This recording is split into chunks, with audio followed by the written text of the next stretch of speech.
नमस्कार बच्चों, स्वागत है आप सभी का द पॉलिटिकल क्लासेस में। तो हम बात करने वाले हैं आज एक इम्पॉर्टेंट टॉपिक की या एक टर्म की कि आर्म्स रेस क्या होती है।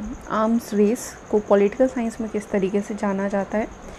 तो वास्तविक तौर पे एक अगर आप देखेंगे तो आर्म्स रेस वो होती है जो कि 1945 से 1991 तक आपके जितने भी देश थे, जितनी भी कंट्रीज़ थी पूरे विश्व की, उनके बीच हथियारों को लेके जो होड़ थी, हथियारें बनाने के लिए, मिसाइल्स बनाने के लिए, जितने फिर डिफेंसिव जो आपके रक्षात्मक जो हथियार होते थे, उन सभी को बनाने की जो एक होड़ चल रही थी उसको हम लोग कहते हैं। ठीक है, अगर एक हम ऑफिशियल टर्म्स में देखें तो यह शब्द वास्तविक या संभावित सैन्य विरोध में राष्ट्रों के बीच आविष्कारशील कौशल और उत्पादक क्षमता की निरंतर प्रतिस्पर्धा को संदर्भित करता है।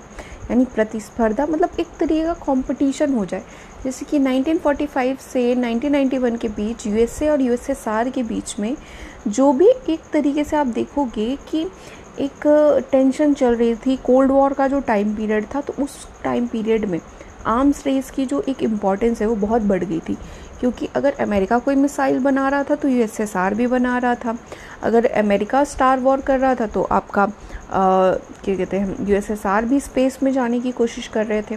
तो इस तरीके से जो वेपन्स हैं, इतने ज़्यादा वेपन्स बन गए, इतनी ज़्यादा मशीनरी बन गई, इतने ज़्यादा डिफेंसिव वेपन्स थे वो बन गए हैं, जिनसे कि आप देख सकते हो कि दे आर ट्राइंग टू एक अचीव करने की कोशिश करते थे कि हम सबसे सुपीरियर है हथियारों के मामले में, हमारे पास सबसे अच्छे गुणवत्ता वाले हथियार है।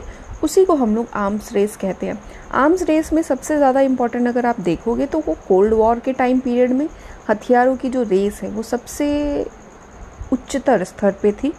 और यूएसए और यूएसएसआर की जो लड़ाई थी, जिसको कि कहा भी जा रहा है आज के टाइम पीरियड पे कि यूएसए उन सभी हथियारों को बेचने के लिए बाकी दूसरी कंट्रीज़ में क्या कर रहा है, आप देखोगे कि झगड़े करवा रहा है, या फिर जो अफ़गानिस्तान है या जो आप बाकी सब जगहों पे अपनी मिलिट्री फोर्सेस भेज रहा है, वो चाहता है कि लड़ाइयाँ हों, ताकि आप देख सकते हैं कि ताकि उसके हथियार जो है, जो उसने बनाए थे एक लंबे समय से, वो बिक सके। ठीक है बच्चों, thank you so much. Important topics के लिए, कुछ टर्म्स के लिए मैसेज करते रहिए, कमेंट बॉक्स में कमेंट करते रहिए, और चैनल को लाइक, शेयर एंड सब्सक्राइब पक्का कर दीजिएगा ताकि आप लोगों को इम्पॉर्टेंट जो भी इन्फॉर्मेशन है वो मिलती रहे पॉलिटिकल साइंस से related. Thank you so much.